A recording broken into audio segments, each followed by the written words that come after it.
کہ عوام کی جو انگزائٹی ہے، جو لوگ پریشانی میں مبتلا ہیں، وہ پریشانی دور ہو جائے۔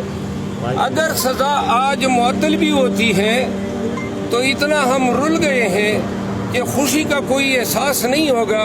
یہ سزا 25 یا 26 دن قبل بھی معطل ہو سکتی تھی، اور دلائل میں 426 جو ضمانت عرف عام میں کہی جاتی ہیں، اس پہ دلائل سماعت ہونے کے ساتھ ساتھ عدالت نے پورے کیس پہ ہی سماعت کر لی ہے اور تمام کیس پہ ہی دلائل سن لیے ہیں۔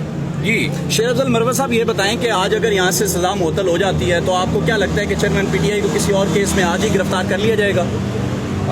اگر یہ دوسرے کیس میں گرفتار ہوتے ہیں تو جو نگران حکومت ہے اس کا چہرہ قوم کے سامنے کھل کے آ جائے گا کہ آیا وہ پی ڈی ایم کی ہی تسلسل ہے یا اپنا کوئی مائنڈ اپلائی کر رہے ہیں، اور جو سیاسی انتقام ہے یا جو ناجائز جبر اور ظلم ہے، جو پالیسی تھی وہ ان سے ڈپارچر کر رہے ہیں۔ شیر افضل خان مروت صاحب، بس آخری بات یہ بتا دیں کہ اٹارنی جنرل نے آج رپورٹ سپریم کورٹ میں جمع کروائی ہے جس کے مطابق چیئرمین پی ٹی آئی دیسی گھی میں دیسی مرغا کھا رہے ہیں جیل میں۔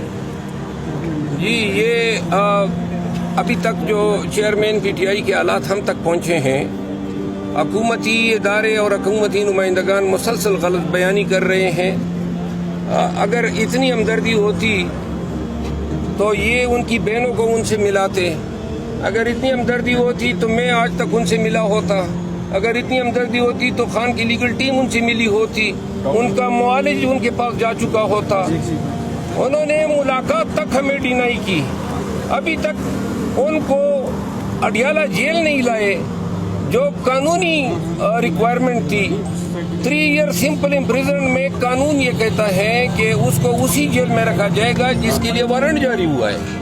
اپنے تئیں انہوں نے اٹک جیل میں رکھا، تو لہذا یہ ساری غلط بیانیاں ہیں۔ چیئرمین پی ٹی آئی خود استقامت کے ساتھ تمام تکالیف اور جبر استبداد کو سہ رہے ہیں۔ بہت شکریہ۔ کے خلاف جو ہے نا جیل سپرنٹنڈنٹ کے خلاف کوئی جو ہے نا توہین عدالت کی پٹیشن آپ لوگوں نے دائر کی ہے؟ 2 پٹیشن دائر کی ہے، انہوں نے ہمیں ملنے نہیں دیے، عدالتی احکامات کا مسلسل مذاق اڑایا ہے۔ وہ ان میں ان سے رپورٹ طلب کی جا چکی ہے۔